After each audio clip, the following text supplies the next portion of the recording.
중국 같은 경우도 이제 고령화 스피드가 빠르다 보니까 이러한 이제 연금을 지불하기 위해서 만들어 놓은 기금, 이 기금 같은 경우가 지난 2019년에 추계를 해보니까 2035년이면 고갈될 위기. 그러면 2035년 해봐야 이제 한 10년 남은 거죠. 그러다 보니까 이게 상황이 좀 다급하다라고 이야기들을 하고 있습니다. 그래서 중국 같은 경우도 노후를 다 국가가 책임질 수가 없습니다. 그러니까 여러분들의 노후는 스스로 알아서 좀 해주세요.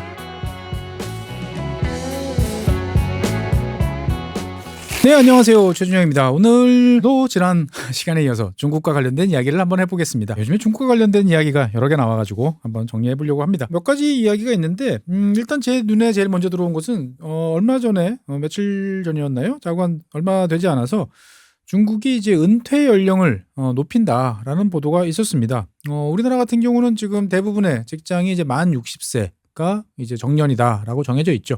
이게 뭐 법으로 딱 정해져 있는 것은 이제 뭐 공무원들 같은 경우 정해져 있습니다만 나머지 직장들 같은 경우는 이제 노사 합의로 적당히 바뀌긴 합니다만 많은 직장들이 대부분 60세가 정년 이렇게 이야기를 합니다. 그리고 일단 퇴직을 하고 그 다음에 더 근무를 하고 싶으면은 뭐 촉탁이든 뭐 위촉이든 뭐 여러 가지 하지만 일단 대한민국에서는 만 60세가 정년이다라고 되는데 중국 같은 경우는 그럼 몇 세로 늘리느냐? 원래 중국의 이제 정년은 이게 상당히 재밌습니다. 남성들 같은 경우에는 기본적으로 60세입니다. 그런데 이게 또 육체 노동을 하느냐 아니면 사무직 노동을 하느냐 또 달라요. 그래서 사무직 같은 경우는 오히려 더 빠릅니다. 사무직이 55세예요. 그 다음에 여성들 같은 경우는 이제 블루 칼라, 이제 현장에서 일하는, 공장에서 일하는 이런 분들 같은 경우는 50세 정도입니다. 그러니까 남자냐 여자냐, 당신이 일하는 곳이 사무실이냐 공장이냐, 즉 화이트 칼라냐 블루 칼라냐에 따라서 또 차이가 나는 그러한 거죠.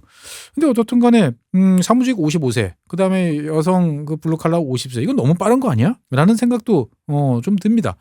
이게 이렇게 정해진 거는 되게 오래됐어요. 그러니까 이게 어떻게 보면 중국 같은 경우는 정부 수립 이래, 그러니까 1949년 이래 이렇게 딱 정했는데 요거는 이제 당시에 소비에트, 소련의 모델을 그대로 들여왔기 때문에 그렇게 됩니다. 그러니까 이제 중국 같은 경우는 이제 공산주의 국가들 같은 경우는 젊은 시절 열심히 일해라 라고 이야기를 하는 거죠. 그러니까 막 독려를 하는 거죠. 그러고 나면 정년보다 좀 빨리 은퇴를 해도 돼. 그리고 은퇴를 하면 너는 국가가, 사회가 보장해주는 여러 가지 넉넉한 연금이라든지 혜택을 받으면서 편안한 노후를 보낼 수 있어 라는 게 사실은 20세기 공산주의 사회주의 체제의 기본적인 인민들과의 합의 사항이었다는 거죠. 그러다 보니까 이제 소련 같은 경우는 1920년대부터 이런 모델을 이제 가동을 해왔습니다. 그러니까 실제로 이제 뭐 정년 60세라고 해도 60세를 딱 맞출 때까지 일하는 것보다는 보통 한 2, 3년 정도 먼저 은퇴를 하고 꽤 넉넉한 노후 생활을 하는 것이 소련의 이제 특징이었고 중국이 그것을 그대로 수용을 했는데 이제 더 이상 이 체제로는 갈 수가 없을 것 같다라고 생각을 해서 이제 정년을 올립니다. 그럼 얼마나 올리느냐? 60세는 63세로, 55세는 58세로, 50세는 55세로. 그러니까 우리 같으면 이것을 싹 통합을 하고 그다음에 이렇게 올릴 것 같은데 그렇게 하지는 않고 3년 또는 5년씩 이걸 한꺼번에 올린 것도 아니에요. 향후 15년에 걸쳐서 조정을 하겠다. 그러니까 지금 화면에 이제 보시면 주요한 남성, 여성 은퇴 연령들이 쭉 나오는데 이렇게 올려도 실제로 보면 남성들 은퇴 연령이 일본이나 뭐 미국이나 이런 나라에 비해서 중국이 빠르다라고 이제 보여지는 거죠. 여성들 같은 경우는 그래도 더 빠르다라고 이제 볼 수가 있겠습니다. 이렇게 보면 우리나라 같은 경우도 정년을 좀 더 늦춰야 되나라는 생각도 드는데 아직까지 우리나라 같은 경우는 이제 청년 실업 문제, 고령, 고소득층이 너무 많은 혜택을 본다라는 것 때문에 아직까지 이런 논의는 사회적으로 활발한 것 같지는 않습니다만 어떻든 간에 중국 같은 경우도 이렇게 좀 늘리고 있다라고 이제 볼 수가 있겠습니다. 사실 이제 중국 같은 경우는 이렇게 늘리는 가장 큰 이유는 노령 인구가 증가를 하고 있고 60세 이상 인구가 지금 이제 2040년이 되면은 전체 인구의 한 30% 가까이 돼서 4억 2천만 명까지 늘어나는 이제 이러한 상황이다. 라는 문제가 있는 거죠. 그러니까 사람들이 빨리 은퇴를 하면 거기에 대해서 사회보장 비용을 지급해야 되는데 지금 중국 경기 화면에서 보시면 이렇게 지금 좋지 않은 모습들이 계속 보이고 있는 거죠. 그러다 보니까 실제로 이 부담을 국가가 다 지방정부가 부담하기는 어려워. 그러니까 정년을 좀 연장해서 더 일하세요 라는 쪽으로 가고 있는 거죠. 그러니까 이제 중국 같은 경우는 어떻게 보면 도시는 그래도 좀 괜찮은 편입니다. 그런데 이제 지방이라든지 농촌이라든지 이런 지역 같은 경우는 아직까지 빈곤 문제도 있고요. 사회보장 같은 체제도 잘 돼 있지 않기 때문에 상당히 골치가 아픈 이제 이런 상황인데 일단 정년을 연장해서 이 상황을 좀 타개를 해보자라고 이제 갈 수가 있겠습니다. 참고로 말씀드리면 중국 같은 경우도 이제 우리나라와 비슷한 3층 연금 체계가 갖춰져 있습니다. 그러니까 기본소득처럼 되는 기본연금이 있고요. 우리 이제 기초노령연금 같은 기본연금이 있고, 그 다음에 기업에서 소속이 돼서 일하는 사람들 같은 경우는 기업연금이라고 하는, 우리가 보통 일하면서 사업자하고 사업주하고 노동자가 같이 분담해서 나중에 돌려받는 기업연금, 국민연금 같은 기업연금이 있고요. 그 다음에 개인이 알아서 넣는 퇴직연금, IRA 같은 이런 것들이 있습니다. 그런데 이런 체제들은 기본적으로 이제 도시 체제이기 때문에 농민들이라든지 이런 사람들 같은 경우는 상당히 좀 불리하다라고 보통 이야기를 하고 있고요. 문제는 중국 같은 경우도 이제 고령화 스피드가 속도가 되게 빠르다 보니까 이러한 이제 연금을 지불하기 위해서 만들어 놓은 기금, 이 기금 같은 경우가 지난 2019년에 추계를 해보니까 2035년이면 이제 고갈될 위기. 그러면 2035년 해봐야 이제 한 10년 남은 거죠. 그러다 보니까 이게 상황이 좀 상당히 다급하다라고 이야기들을 하고 있습니다. 그래서 중국 같은 경우도 어떻게 보면 노후를 다 국가가 책임질 수가 없습니다. 그러니까 여러분들의 노후는 스스로 알아서 좀 해주세요. 그래서 이제 개인연금 계좌, 뭐 IRA 같은 거를 해봐라라고 이야기를 이제 하는데, 국민들은 여기에 대해서 상당히 뜨뜻미지근한 이제 반응을 보이고 있습니다. 왜 그러냐면 노후는 당신들이 국가가 보장한다고 일관되게 이야기해오지 않았냐라는 거죠. 이제 와서 왜 정부가 다른 이야기해? 라고 하기 때문에 굳이 내가 그런 이야기는 안 한다는 거죠.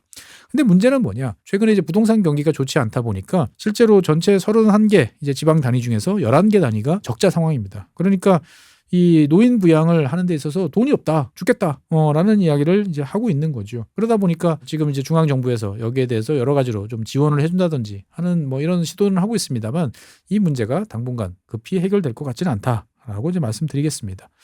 어떻든 간에 이제 중국 같은 경우는 뭐 화면에서 보시는 것처럼 경기가 좋지 않다라는 것이 여러 가지 문제, 그다음에 고령화 이런 문제들이 겹치는데, 최근 들어서 이제 중국의 모습들을 보면 좀 갸우뚱해지는 그런 모습들이 있습니다. 어떤 이제 모습이냐면, 중국에서 돈을 잘 버는 고소득자, 특히 이제 금융 쪽에 있는 사람들에 대한 탄압, 그리고 금융기관들에 대한 여러 가지 임금 삭감, 이런 조치들이 되게 강압적으로 이루어지고 있는 이런 상황들에 대해서도 한번 좀 눈여겨볼 필요가 있다라는 생각이 좀 듭니다. 사실 중국 같은 경우는 최근 들어서 이제 시진핑 주석이라든지 중국 뭐 관영 언론 이런 것들을 보다 보면 이제 신질 생산 능력이라는 표현이 많이 나옵니다. 새로운 질적 생산 능력을 통한 성장을 가자. 즉 기존의 성장이 어떻게 보면은 속도전, 양적인 성장이었다면 이제는 질적인 성장으로 가자라고 이야기를 합니다. 그러면 뭐가 질적인 성장이냐? 전기차, 태양광, 그 다음에 뭐 반도체, 2차 전지, 뭐 이런 것들이 있죠.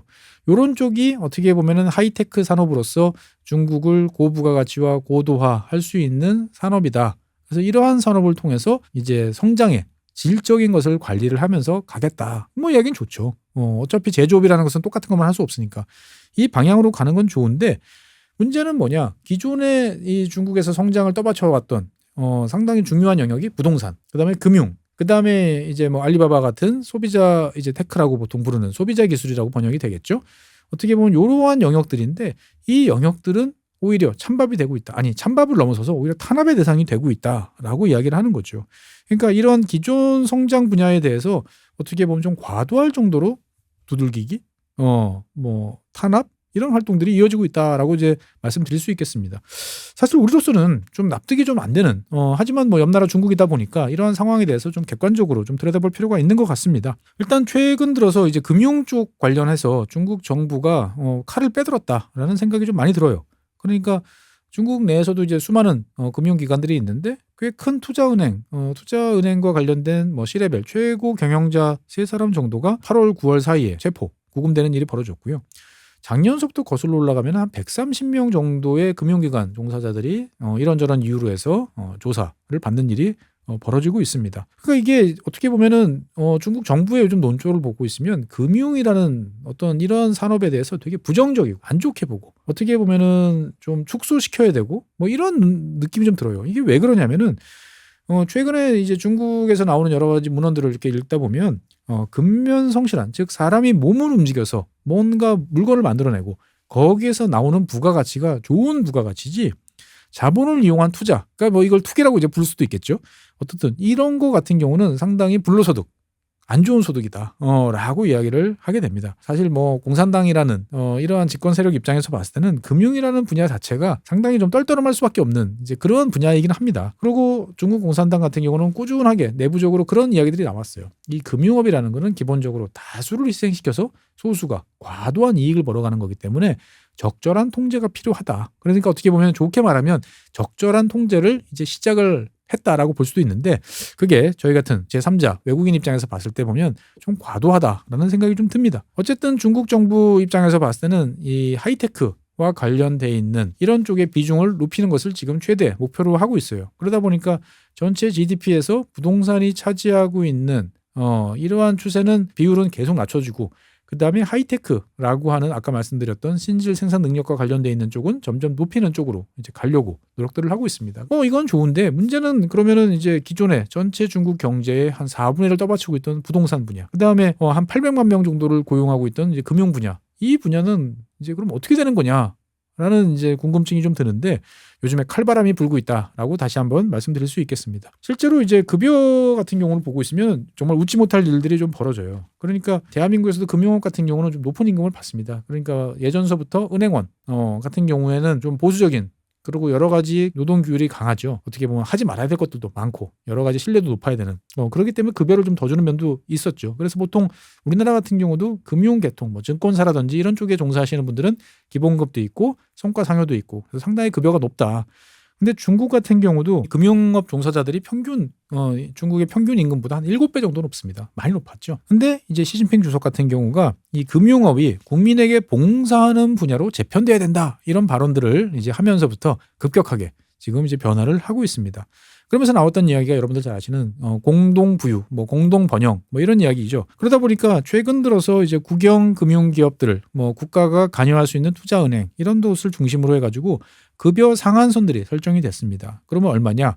연봉으로 따졌을 때 한 290만 위안 정도 되니까 우리 돈으로 따지면 한 5억 4천만 원 정도 되겠죠. 보면 요 정도가 이제 보면은 중국 금융기관들이 설정한 상한선이에요. 근데 중국 같은 경우에 보면은 금융기관들의 고위 임원들 같은 경우는 대부분이 300만 위안 훌쩍 넘습니다. 그러니까 뭐 한 7억, 8억 이렇게 받는 사람도 되게 많은 거예요. 그러니까 웃지 못할 일이 뭐냐? 그러면 기존에 지나간 거 놔두고 이제부터 낮춘다 이러면 이제 될 것 같은데 그렇게도 안 합니다. 삭감해요. 그리고 지난번에 받았던 거 반납하라고 막 지시를 하는 거죠. 그러니까 어떻게 보면은 금융업에 이제 더 이상 과도한 임금을 가는 거를 국가적으로 봐줄 수 없다라고 이야기를 이제 하고 있는 거죠. 그러니까 CICC, 그러니까 뭐 차이나 인터내셔널 캐피탈 코퍼레이션이라고 부르는 이제 투자은행이죠, 투자기관이죠. 여기 같은 경우는 고위직을 대상으로 성과 상여를 40% 일괄적으로 삭감을 하고요. 그 다음에 뭐 시틱 시큐리티 같은 경우도 기본급, 여기는 이제 기본급을 15% 정도 삭감하는 이러한 이제 칼질을 지금 하고 있습니다. 그리고 이제 아까 말씀드렸던 CICC 같은 경우는 직원들한테 행동 강령 이런 것들을 이제 다시 제정을 합니다. 그래서 이제 명품 착용 금지. 그 다음에 나 돈 얼마 받는지 SNS에 올리는 거, 자랑질 이런 거 금지. 이런 쪽으로 지금 아예 강령을 만들어서 배포를 하고 있습니다.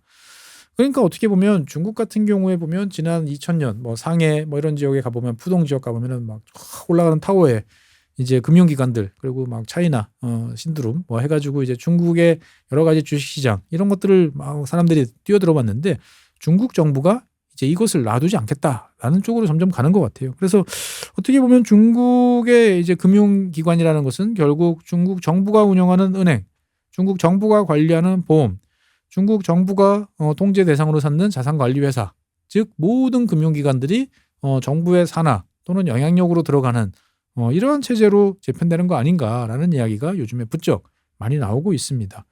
그러다 보니까 이제 어떻게든 금융 쪽이 상당히 위축이 될 수밖에 없고 그러다 보니까 높은 임금을 더 이상 지불할 수가 없겠죠. 그래서 최근 들어서 중국의 금융기관, 뭐 증권사들 같은 경우는 인력 해고, 그다음에 감봉, 뭐 이런 것들을 이제 단행을 하고 있습니다. 그러니까 이제 뭐 애널리스트, 우리나라에서도 이제 스타 애널리스트 분들이 이제 종종 계신데 중국에서도 이런 스타 애널리스트들 같은 경우는 당초에 이제 연봉이 수준이 한 천만 위안 정도 됐다고 합니다. 그런데 이것들을 이제 대폭적으로 지금 삭감해야 되는 이런 일들이 이제 벌어지는 거죠. 그래서 중국 같은 경우는 애널리스트 기준으로 봤을 때 한 10년 차 정도 되면은 한 80만 위안, 그러니까 우리 돈으로 한 1억 5천 정도를 받고요.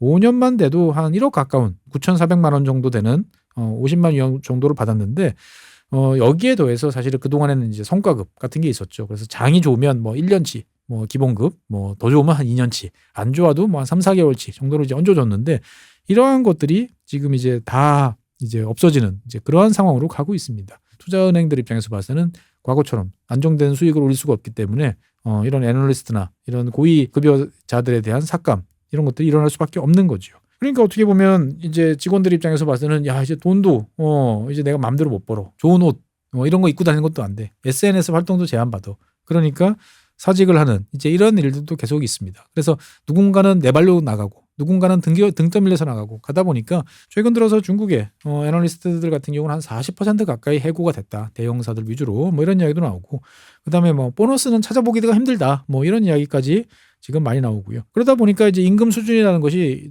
그래프로 보시면 확 떨어지는 이런 모습을 볼 수 있습니다. 그러니까 2020년을 100으로 봤을 때 아까 말씀드렸던 CICC 노란색으로 이제 표시되어 있는데 쭉 떨어지는 모습들을 볼 수 있습니다. 그에 비해서 이제 골드만삭스 같은 이제 모건 스탠리라든지 이런 기업들 같은 경우는 그래도 뭐 어떻든 간에 비슷한 수준은 유지되고 있는데 중국 정부의 영향력을 받는 관리하는 직종들은 지금 대폭적으로 임금이 삭감되고 있다라고 보시면 되겠습니다. 그러니까 2020년에 비해서 지금 거의 50이잖아요. 반토막 난 거예요. 그러니까 여러분들 입장에서 봤을 때 내가 연봉 6천만 원 받고 있는데 3천만 원. 그전까지 성과급 합해가지고 한 3억 받고 있었는데 1억 5천. 야 이게 현실적으로 가능한가 싶은데 중국에서는 지금 이런 식의 일이 벌어지고 있다. 그러니까 중국에 진출했던 뭐 JP모건이라든지 골드만삭스라든지 이런 기관들 같은 경우도 일단은 감원 조치를 하고 있고요. 그다음에 뭐 뱅가드 같은 쪽은 이제 조만간 철수를 할 예정으로 이제 알려지고 있습니다. 그러니까 어떻게 보면 중국에서 이제 금융이라는 것을 더 이상 하기는 쉽지 않겠다라고 이제 미국 자본들이 이제 판단을 하는 것 같습니다. 그러다 보니까 이제 중국 전체적으로 봤을 때 지금 화면에 보시는 것처럼 높은 급여를 받는 직종들 중에 금융업이 많이 있습니다. 그러니까 어떻게 보면 펀드, 증권, 투자 이런 쪽이 2위, 그 다음에 보험 같은 경우가 3위, 그리고 은행이 5위 정도 되는 그러니까 상당히 높은 상위 업종을 차지를 하고 있는 거죠. 참고로 말씀드리면 이게 이제 월급입니다. 월급. 그러니까 인공지능 AI와 관련되어 있는 쪽 같은 경우가 1,000만, 그러니까 15,000위안 정도를 이제 받는 쪽이 상당히 제일 높다라고 이제 볼 수가 있는데 15,000위안 생각해 보면은 그거밖에 안 돼? 라고 이제 생각이 되실 거예요. 우리 돈으로 따지면 300만 원? 좀 안 되네? 라고 이제 볼 수가 있는 거죠, 보면은. 생각보다는 중국에서 이제 평균적인 임금은 아직까지는 낮은 이제 그러한 상황이다라고 이제 말씀드릴 수 있겠습니다. 어쨌든 이렇게 이제 고소득 쪽으로 갈 수 있는 그 전공하려면 당연히 뭐 해야 되죠? 대학 다닐 때 주로 경영학을 선택하거나 아니면 뭐 파이낸싱 이런 것들을 이제 전공을 해야 되는데 중국 정부 분위기가 이렇게 바뀌다 보니까 중국 대학생들이 이쪽으로 안 가요. 그래서 최근 들어서 보면은 에너지, 뭐 수학, 컴퓨터 이런 쪽으로 가는 하이테크 분야로 가고자 하는 학생들 비율이 높아졌다라고 이제 말씀드릴 수 있겠습니다. 그러니까 이제 뭐 우리나라 같은 경우는 이제 의대 선호가 너무 높아서 어떻게 보면 이공계 인력이 없다. 그러니까 중국의 이런 입장이 차라리 좋은 거 아니야?라고 이제 생각이 또 될 수도 있는데 어떻든 간에 이게 이제 이런 식으로 정부가 인위적으로 한쪽으로 쏠리게 만드는 것도 바람직한가라는 생각도 좀 듭니다. 어떻든 간에 중국 같은 경우는 현재 정부가 드라이브를 걸고 민간 기업들도 여기에 대해서 호응을 하고 있어요. 그러니까 전기차 업체인 BYD 같은 경우는 지금 4년 동안에 직원 규모를 3배 이상 늘려서 현재 전체 고용 인원이 70만 명이 넘어가고 있는 거죠. 그다음 반도체 기업들 같은 경우도 이제 많은 인력들을 빨아들이고 있습니다. 그러니까 학생들 입장에서 봤을 때는 내가 지금 이제 고연봉도 못 받고 앞으로 비전도 별로 없어 보이는 그러한 이제 금융기관에 가서 근무를 하는 것보다 정부가 밀어주고 취업의 일자리도 꽤 많고 하지만 뭐 고액까지는 아니지만 어떻든 간에 나쁘지 않아 보이는 그러한 좀 안정적인 하이테크 쪽 일자리로 가는 게 낫지 않겠는가라는 쪽으로 가는 거죠. 그러니까 어떻게 보면 중국 정부는 뭔가 이 금융과 관련돼 있는 쪽에는 상당히 좀 불만이 많다. 그래서 이것들을 무자비하게 삭감하는 이러한 패턴으로 끌고 가고 있다라고 말씀드릴 수 있겠습니다. 그래서 실제로 이제 금융과 관련돼 있는 뭐 소비자 뭐 기술이라고 하는 뭐 바이두, 그다음에 알리바바, 뭐 텐센트 이런 쪽 같은 경우도 지금 비슷한 상당히 어려운 상황에 직면해 있고요. 부동산 같은 경우는 뭐 말할 것도 없이 지금 뭐 한 3년간 50만 명 이상이 이제 실직한 이제 이런 분야인데 여기에 대해서는 중국 정부가 이제 거들떠보지도 않는 이제 이런 입장으로 점점 가고 있다. 라고 말씀드릴 수 있겠습니다. 그러니까 어떻게 보면 중국 정부 입장에서 봤을 때는 앞서 말씀드린 것처럼 한쪽에서는 노후를 위해서 국가가 사회보장을 다 해줄 수 없기 때문에 정년을 연장하는데 또 한쪽으로는 알아서 그런 이제 잘 벌어서 할 수 있는 쪽은 급여를 막 삭감하고 여러 가지 탄압을 하고 이런 모습들을 상당히 모습된 모습을 보인다라고 이제 볼 수가 있는 거죠. 그러니까 이제 왜 중국 정부가 이러느냐에 대해서 여러 가지 이야기가 나오는 거죠. 일단 가장 유력한 가설은 일단 통치자, 뭐 민주주의든 뭐 아니면 공산주의든 자본주의든 사회주의든 통치하는 입장에서 봤을 때 제일 위험한 것은 불평등이다. 사람들이 불평등에 대한 불만이 쌓이는 게 상당히 위험하다라고 보는 거죠. 그러니까 중국 같은 경우도 어떻게 보면 지금 디플레이션 상황이 계속 이어지지 않겠습니까? 경기는 안 좋죠. 소비는 늘지 않죠. 그러니까 어떻게 보면 1990년대, 2000년대 한 20년 가까이 이어졌던 일본의 어떤 그러한 대차대조표 불황으로 지금 점점 치닫고 있는 이제 그러한 상황이다 보니까 이 문제에 대해서 중국 정부가 되게 민감하게 생각을 하고 있고 그 타겟, 불만이 있으면 불만이 터뜨릴 수 있는 타겟을 선정하는 것도 되게 중요합니다. 그래서 중국 정부는 이것을 금융기관, 상대적으로 고소도를 올리는 금융 쪽을 타겟으로 해서 이것을 탄압하면서 국민들의 불만을 누그러뜨리는 이러한 모습을 보여준다라고 이제 볼 수가 있는 거죠. 사실 중국에 어떻게 보면은 이제 불평등 지수는 매우 높습니다. 지니계수, 우리가 불평등을 체크하는 지니계수를 보통 많이 활용을 하는데 2020년 기준으로 봤을 때 미국과 상당히 유사한 정도 수준까지 올라와 있고 상위 10%가 차지하는 상위 10%가 전체 소득에서 차지하는 점유율 같은 경우도 지금 한 40%까지. 그러니까 개혁 개방을 시작했을 때는 한 20%, 27% 정도 수준이었는데 거의 이제 한 배 반 이상 많이 올라온 거죠. 그러니까 어떻게 보면 중국 정부 입장에서 봤을 때는 고소득자를 때리고 그다음에 돈 잘 버는 업종에 대한 탄압을 통해서 뭔가 사회를 바로잡는 듯한 이미지를 부여를 해주면 많은 국민들한테 사회적 쾌감 이런 것들을 받고 정권에 대한 지지 이런 것들을 이끌어낼 수 있다라고 판단하는 것 같습니다. 정권을 잡은 입장에서 봤을 때는 이렇게 할 수도 있는 것 같은데 그럼 문제는 없겠느냐라고 보면 사실 우리나라에서도 이 금융과 관련된 이야기를 하다 보면 여러 가지 잘못된 이해, 오해 이런 것들이 좀 있어요. 그러니까 돈 놓고 돈 먹게 하는 거 아니냐, 과도한 부가가치를 챙겨간다. 라고 하는 이야기들이 있습니다. 맞죠. 그런 면들이 분명히 있습니다만 어떻든 간에 자본주의라는 자본시장이라는 게 존재하는 입장에서 봤을 때 보면 금융 시스템이라는 것은 사람의 머리에 두뇌에 해당한다고 저는 생각이 듭니다. 그러니까 이 두뇌가 적절하게 좋은 방향으로 갈 수 있도록 잘 유도하고 그곳에 일정 수준의 좋은 사람들이 잘 갈 수 있도록 해야 되는 건 맞는데 중국 같은 경우 보면 좀 과도할 정도로 이것을 지금 누르면서 인위적인 다른 방향으로 이끌고 가고 있다. 이게 과연 별탈 없이 갈 수 있느냐라는 문제가 있고요. 그나마 돈을 잘 버는 업종에 있는 사람들도 이런 식으로 막 떨려놔요.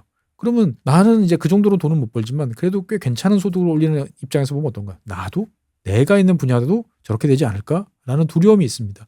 그러면 어떻게 될까요? 뭔가를 더 잘해서 성장을 해서 이거를 키운다기보다는 그냥 주어진 일 정도만 최소한으로 해서 그냥 눈에 띄지 않고 살아가겠다라는 거 하나. 그 다음에 야 이렇게 되면은 결국 세상이 좋아지는 쪽보다는 안 좋아지는 쪽으로 가는 거 아니야? 라는 비관적 인식이 점점 확산이 될 소지가 있는 거죠.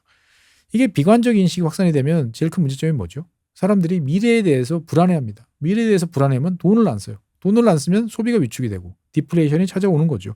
이게 우리가 지난 1990년대부터 잃어버린 30년 일본이 정말 무진장 빠져나오려 노력을 했지만 쉽지 않았던 그 틀로 지금 중국이 가는 거를 오히려 중국 정부가 막 밀어놓고 있는 거 아닌가라는 생각이 좀 듭니다. 실제로 보면 중국 같은 경우는 소비자 신뢰도도 지금 역대 최저, 소비자 지출도 역사적으로 제일 큰 약세, 그 다음에 명품을 비롯한 글로벌 제품에 대한 브랜드에 대한 수요도 지금 사상 최저, 이런 쪽으로 가고 있는데 이렇게 가는 게 맞나라는 생각이 좀 듭니다. 지난번에도 말씀드렸지만 이러한 중국이 가진 자들에 대한 때림, 두들기기 이런 게 강해지다 보니까 몇 년 사이에 많은 자산을 보유한 120만 명 이상의 사람들이 싱가포르, 일본, 캐나다 등등에서 전 세계에서 가장 많은 백만장자들이 밖으로 빠져나가고 있다라고 이야기를 한번 드린 적이 있는데 이러한 추세가 과연 중국이라는 나라를 어느 쪽으로 가지고 갈까라고 생각해 보면 여러 가지 생각이 좀 많이 듭니다. 여러분들은 어떠신 생각이 드는가요? 이게 어떻게 보면 좀 이해할 수 없는 쪽으로 점점 가고 있다라는 생각이 드는데 여러분들 생각도 좀 말씀해 주시면 좋을 것 같습니다. 네, 오늘은 이제 중국의 은퇴 연령 그리고 노후 문제 그리고 그 다음에 금융기관에 대한 여러 가지 탄압 등등을 묶어서 한번 점점 알쏭달쏭한 길로 가는 중국이라는 주제로 한번 이야기를 해봤습니다. 중국 관련된 이야기는 사실 여러 가지가 있습니다만 다음번에 다시 한번 정리해서 한번 이야기를 드리도록 하겠습니다. 네, 오늘 준비한 사항은 여기까지입니다. 안녕히 계십시오.